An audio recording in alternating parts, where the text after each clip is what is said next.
ñiy rëbb di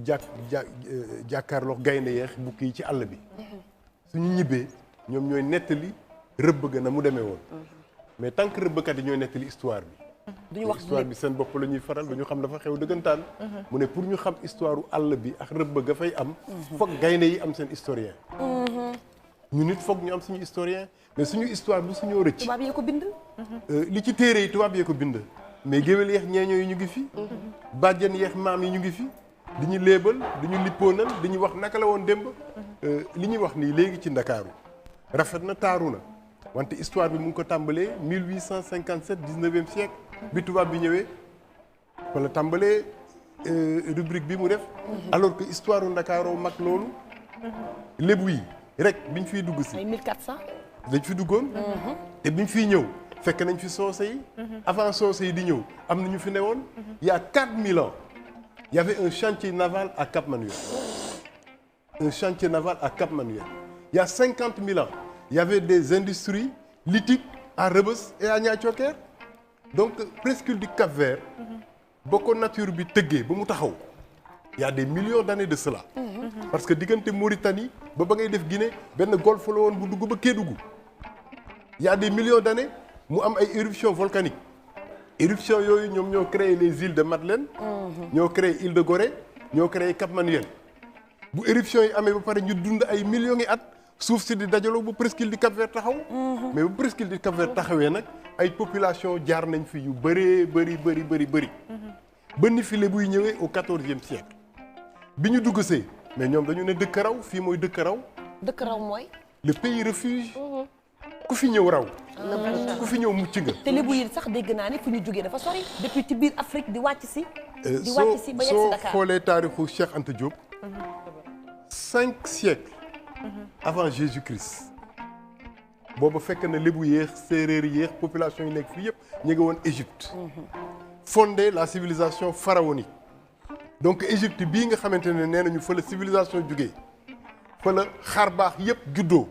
muy mathématique muy médecine muy géométrie lépp fa la juddoo ay nit ñu ñuul ñoo fa nekkoon te ñun ñii la 5 siècles avant Jésus-Christ si la Perse yi dal ci kaw Égypte am na sax ay woyu cosaan yu ñuy wax pour fàttali loolu en réminiscence mais jaru ko bañ ko taalee puisque population yi mu suñu bëgg ku leen noot ci la ñu màng ñëw fii topp nag désert bi ba ñëw Mauritanie ànd fa soninke yi ñu sos fa le Ouagadougou Ouagadougou googu ba mu tojee ba bidaa ñu rey ko jàng ngeen histoire ba dëkk ba nga xamante ne dañu defoon benn contrat avec un serpent à 7 têtes mu nekk le génie protecteur du Ouagadougou mais ba ñu rompre pacte ba leen lié woon ba Ouagadougou tas ci la population yi màngaat disloqué wu di ñëw daje Tokrour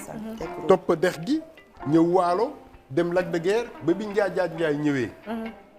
jël dëkk yi fi ne woon géño ko def ko benn créer le Grand Jolof ci la lébu yu jugee Lac de Guiers ñëw signé pacte ak moom Njaay nag nekk ponkal ba nga xamante ne on peut dire que c'est le fondateur du Sénégal actuel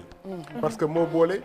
Bawol Kayoor Siin Saalum Waalo lépp géño ko def ko benn nekk kilifa gi am na ñu wax sax ne làkk bi nga xamante ne moo ñu boole muy la langue wolof moom la mais làkk mënoo ne benn nit moo créé làkk bi mais jaxasoo ba fa am nga xamante ne askan yëpp dañu ñëw tukulóor yi ñëw pël yi ñëw naar yi ñëw ñu jaxasoo melting pot boobu moo jur le wolof actuel moo tax mu nekk une langue point de vue de la langue vivante une langue dynamique une population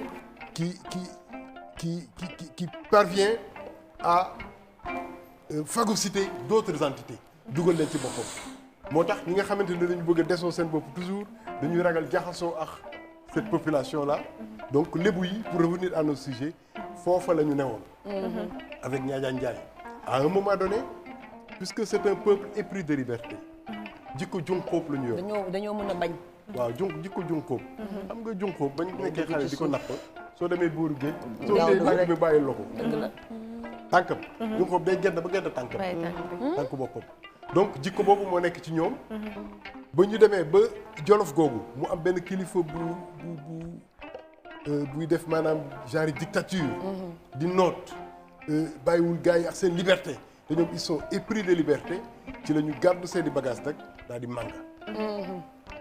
topp tefes gi. ba agsi Ndakaaru. bi ñu duggee Ndakaaru dox ba Almadi fi ñuy wax le Finistère du continent africain. la fin de terre. fa la suuf si jeexee. ba ñu ñëwee ba foofu ñu ne fii la tànk yem. moo tax soo jëlee ñetti dëkk yooyu muy Ngor. Wakaam ak Yoof ñu tuddee ko tànk. Lébu yi tànk nañ ko tuddee. tànk lañ ko tuddee. soo boolee Ngor Wakaam ak Yoof mooy tànk. soo déggee tànk rek mooy dëkk yooyu. li tax ñu tuddee ko tànk nag mooy fa la tànk yem parce que fa la géej gi tàmbalee. am na ñu wax ne su duloon géej gi leen téye. heure bii xëy na ñu ngi ci yeneen dund. mais fa la ñu taxaw. macha allah papa foofu la ñuy teg suñu benn suñu tànk rek parce que sinon li nga duggee nii ni mu neexee nii. macha allah et voilà j'espère que ngeen réagir un peu hein comme ça ma mën a xool quand même seen ay questions. waa Facebook réagir leen ma mën ko jox une question. ñu daal di jaar ci élément. voilà.